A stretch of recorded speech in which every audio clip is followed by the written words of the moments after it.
Is it just me, or does it seem like sometimes when you get one problem, you get like a rash of them? Well, we got a 2015 Silverado. Guess what? It's got an injector fault code. That's what they tell me anyway. So let's see what's wrong with this one.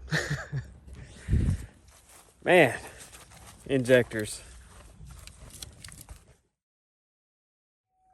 Let's see what injector fault code we have in this thing. I'm just gonna run through the scan tool here.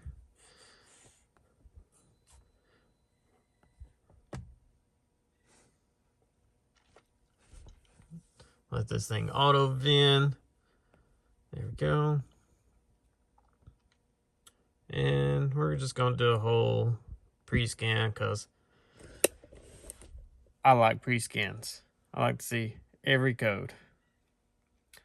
And it looks like we've got a P0206 injector number 6 control circuit. That's interesting. And we also got a P0300 for misfire.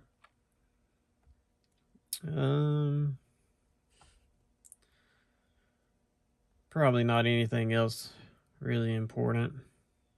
All they want me to figure out is this injector fault code.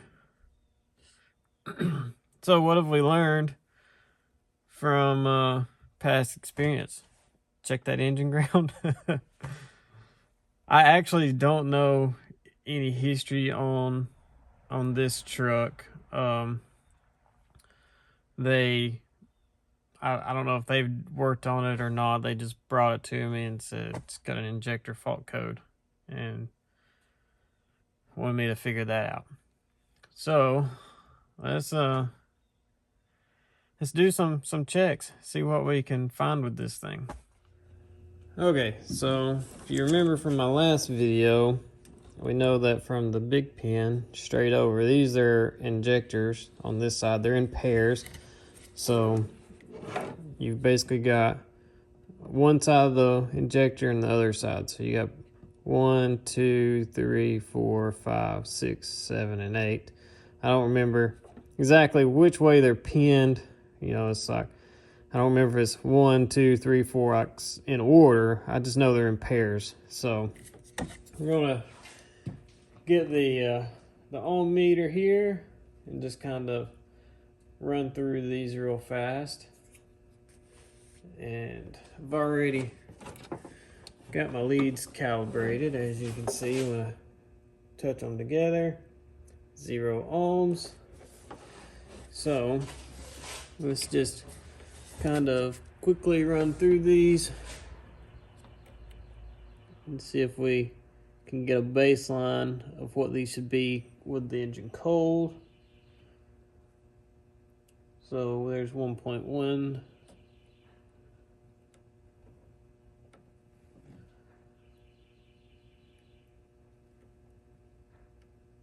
And there we go, 1.1.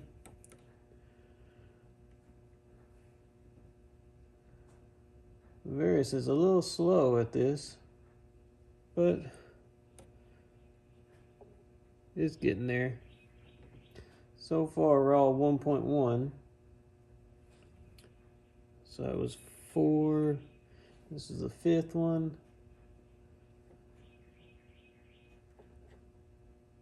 There we go, 1.1.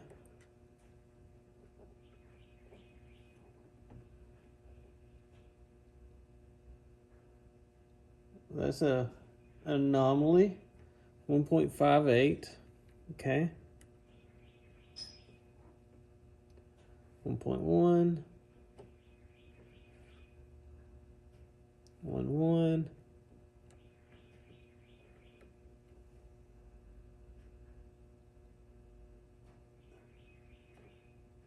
Okay, and that's not an injector. So we've got 1, 2, 3, 4, 5, 6, 7, and 8. Yep. So that last one's not an injector. So let's go back to to this one. Was it this one? Yeah. 1.58. That's definitely an anomaly. Another thing I like to check is from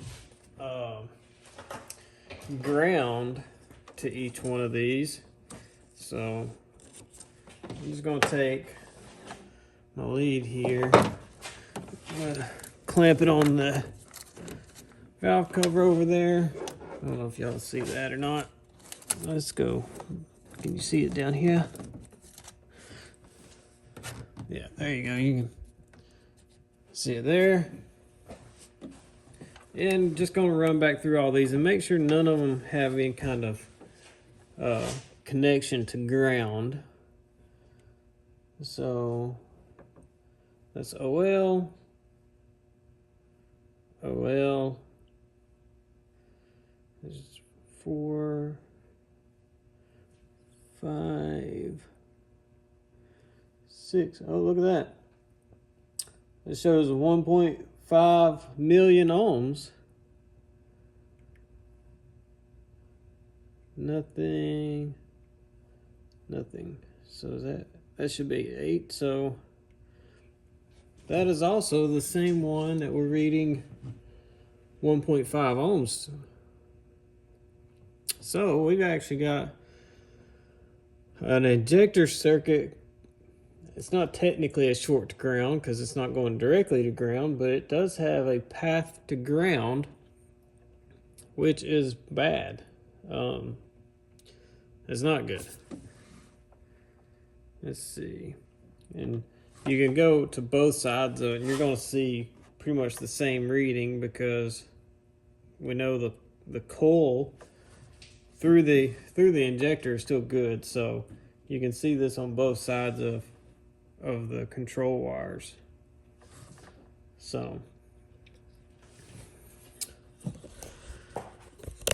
that's a little different than the last one we've done and a little different than the Acadia. So let's see what we can figure out with this thing. I think I'm going to hook the Pico up to it and just get some captures to see what the circuit's doing on the Pico scope. Obviously, we know now that we've got something wrong with either the injector or the circuit to the injector because we've got a path to ground and we shouldn't have any path at all to ground. So this is definitely shorted to something somewhere. So let's see what the scope shows and see if we can't determine it with that. All right, I got the Pico hooked up. Kind of go over what I have here for channels. 1 and 2 is on our number 6 control wires. 3 and 4 is on our number 1. Why? Because we know what number 1 is supposed to look like. So look at it knowing good. And let's get this thing started. And first I just want to key on. I just want to see key on. What does it look like? Okay. Everything seems to be looking kind of the same. Let's separate these channels out just a little bit. So we got channel 1 looks different than channel 2. Why is that?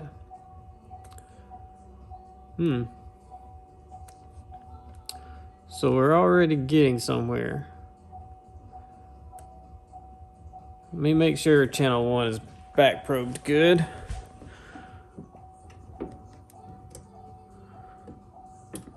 Let me see.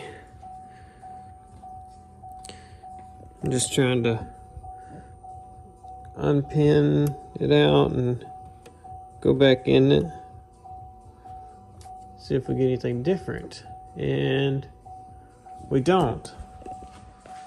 So we already see channel 1 is not matching channel 2. And as you can see with channel 3 and 4, which is on injector number 1, they are matching. So this already tells me something is going on. Let's crank it and see what happens to the circuit.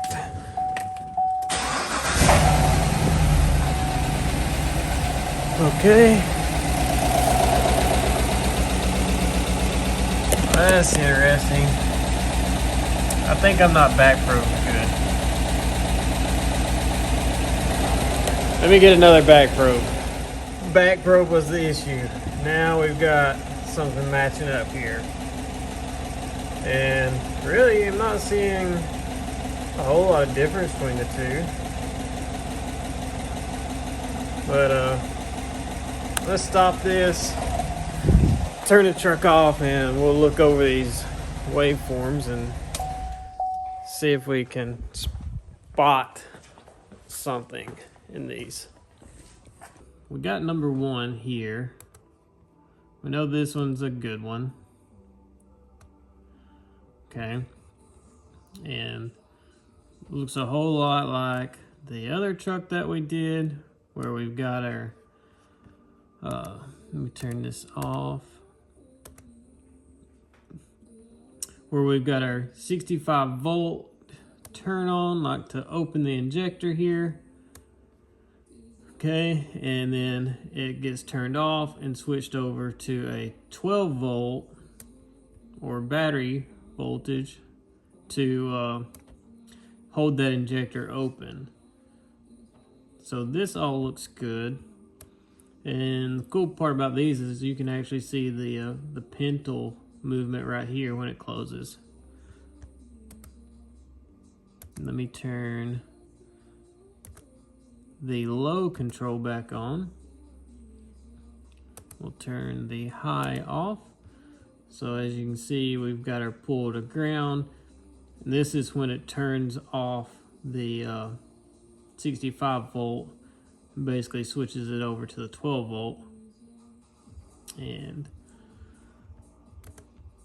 let's overlay these back on. So there you go.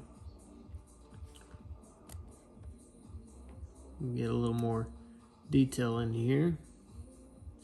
And then the pintle bump's not as noticeable right there, but that's it. So this is our known good. I don't really worry about this because I know this is turn off and on. This is normal. As we've seen in the last one after we got it fixed, this is normal. This is where it just turns the ground off and you get that ring back voltage, and then the Zener diode, no, go back.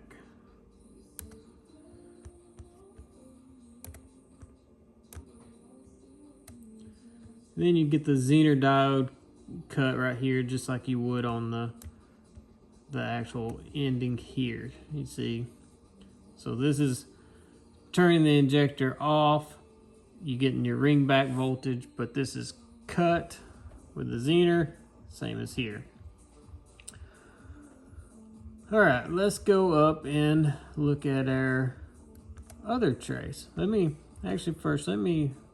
line these up to where they're perfectly same voltage on each one of them.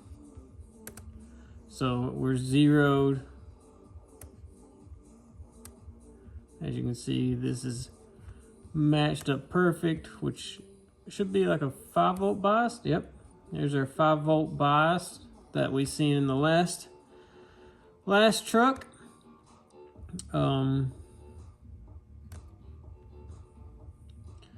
Okay, and what you see here, where the yellow trace or gold trace is not completely at 0, like that little ramp, that's normal. That would be a current flow. Like that, just you seeing this just means you've got good current flow. I don't really know why the other side goes to negative voltage. I don't really know, but this is 0, and we've got our current ramp here.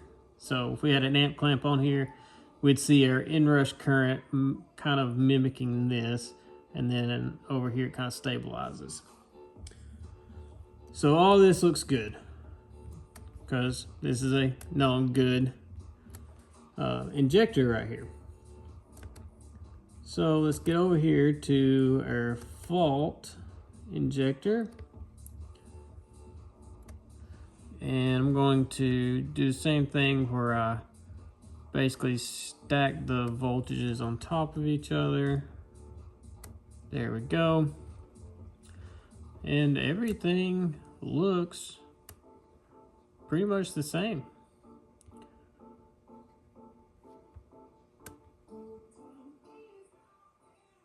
Voltage is about the same. Everything looks pretty much the same. We've got our pintle closing here. Let's see. Like I said, this is our current flow right here on the red trace.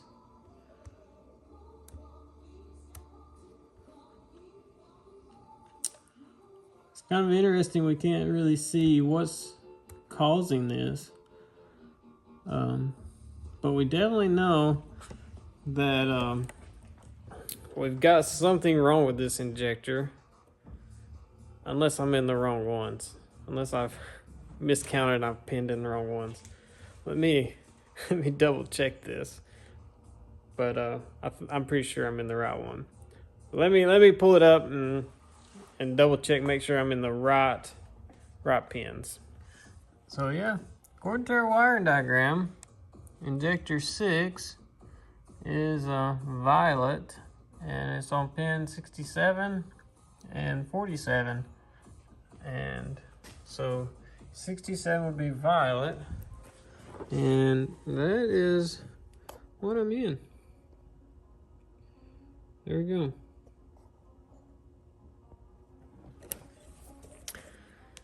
So I don't really see it on the scope what is wrong with the circuit, even though our ohm meter tells us there's something wrong with the circuit. So, that's pretty interesting. I thought for sure I'd see something, but I can't. So the next thing that I've got to do to figure out where the issue with this thing is on the back of the intake manifold, way down there, is the connectors for the fuel rails. You got one on each rail, and really the only way to get to it is pull the intake manifold off. So I need to pull the intake manifold off, unplug the number 6 injector. I want to try to disturb the harness as little as possible, but pulling the intake off is going to be pretty hard. But I want to unplug the injector, check the circuit to see if that resistance to ground that we were seeing, that 1.5 million ohms, goes away. If I unplug the injector and it goes away, that means that injector is leaking some current to the casing of it. Like, it's basically shorted to the casing inside, and then we'll need an injector. If I unplug it and it's still there, that means their problem is in the harness somewhere. Maybe a connector or just the harness itself. But I guess I will take the intake manifold off of this truck now.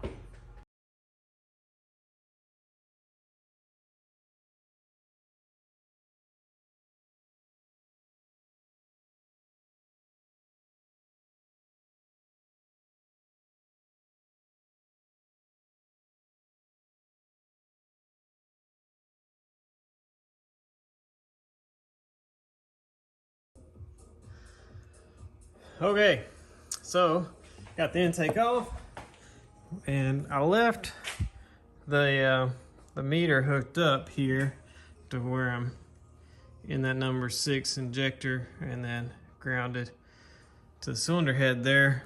So I was watching this, kind of making sure this never went away. And I could tell that intake's been off before. A lot of these wire harness clips were mangled. The one where it attaches at the very back there, none of that was pressed in anymore. But let's reveal what's under the noise dampening pad.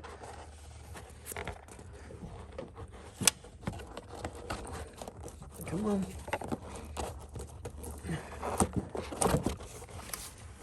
Okay.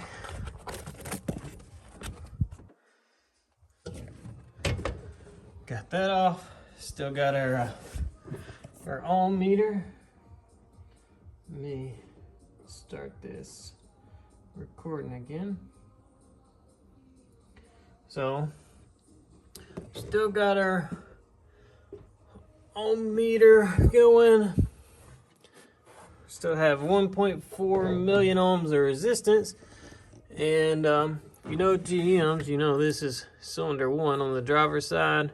This is 2, 3, 4, 5, and 6. And somebody has, for some reason, wrote things on this thing. There's a C. I don't know what that's all about. I've never seen that before. As we can see, our harnesses are still connected back here. Like they're not broken.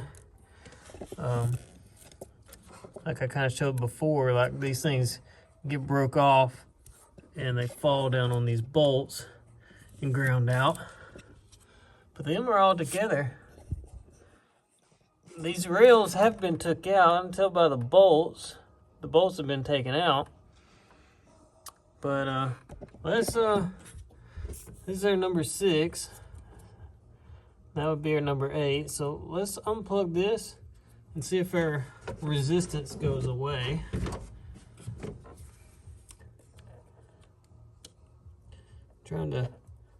Try to pop it apart without disturbing the harness too much. Okay. Look at that. Our ohm meter just went OL. So let's plug this back in. There's our resistance coming back.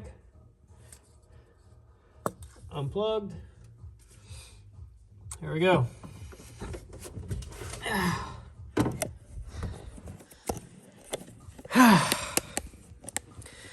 Injectors. Man.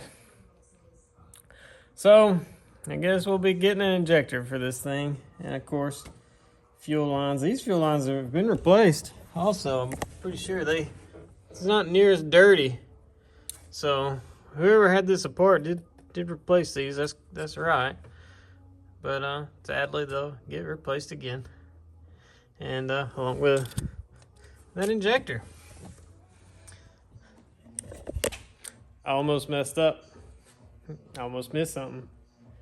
I didn't think about when I unplug the injector, the fault might be on the other side of the circuit. So I've got to swap my leads on the ECM to see if it's gone. So let me plug this back up. Okay. As you can see, we've got our 1.3 million ohms now.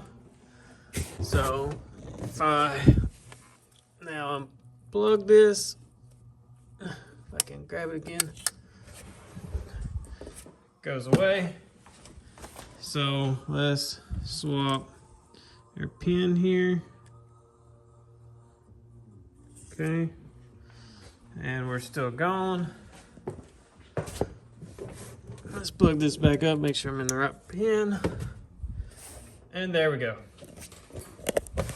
I see I almost messed up, but luckily it is still an injector fault. But I'm glad I caught that before I really started taking this thing apart too much more. That would have been bad if it was going to be in the circuit. And yeah, just got a little bit of a hurry trying to get this thing done. But I caught my mistake before I got finished. So still needs an injector. Still proved needs an injector. But yeah.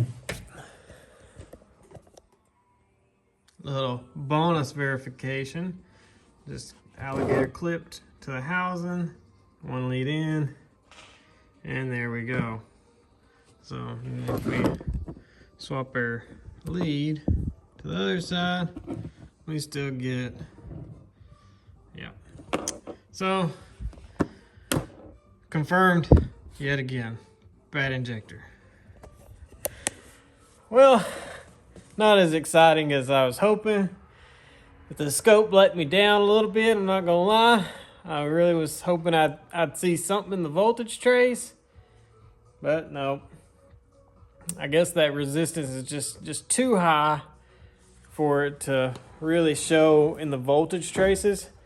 But somehow the ECM could see it. It could see that resistance change. Maybe the being a little high. And who knows, if I got this thing hot, maybe it would have acted up more. I don't know. I really don't like ohm checking these things when they're real hot, though, because temperature really plays a factor in these injectors, what they read. The spec is to check them, I think, at like 68 degrees. It's a little colder than that today. It's probably low 50s, but still, as you see, all the other ones were 1.1, which is the spec, and then this one was 1.5, and then we did show a connection to ground, which turns out to be internal in the injector itself. So I'll get a new injector, put it in this thing, and this will probably be the end of this video. I don't really know that there's a need to show the fix on this. I think we've pretty much proved the injector, and well, hopefully you guys like it. If not, it's just kind of crazy, these injectors I'm getting. I just get waves of things, like, and apparently right now it's GM injector faults. So have a good day, everybody. Hope you enjoyed it. Hit that like button, hit that subscribe button if you're not already. And if you find this helpful, and you work in a shop, share it with your coworkers. Let them kind of get a visualization into like proper diagnostics, instead of, injector fault code, let's throw an injector in it. Yes, it would have fixed it, but what if it didn't fix it? At least in this video, maybe it'll show you how to properly check it and determine that it is the injector. So have a good day.